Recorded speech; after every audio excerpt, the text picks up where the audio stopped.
kids natin today? Hello po everyone! I hope nag-enjoy po ang lahat. And first of all po, I want to thank Papa Jesus for all the blessings and for giving me my News Vision family.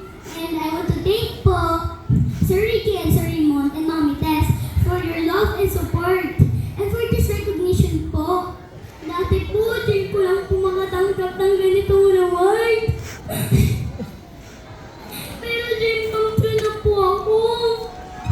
Kaya sa mga kids and mommies, tuloy-tuloy na po tayo. Huwag po susuko. Contest, workshop, audition. Yan lang po. Pumila na mahaba sa contest. Okay lang po yun. Kasi kasama po yun sa process. Dati po, ganun din po ako ganap.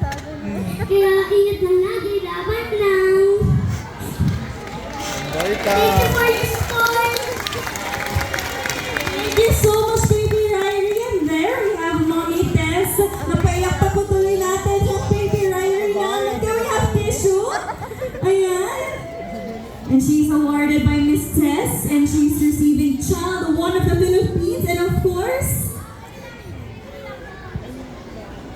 a big, and of course, another one that she hasn't received from our last event.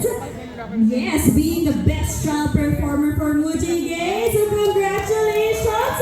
We are truly inspired by her story. Don't cry na. And she will also be receiving a stuffed toy. Ayan. And she's also awarded by Miss Abby Trinidad. Congratulations!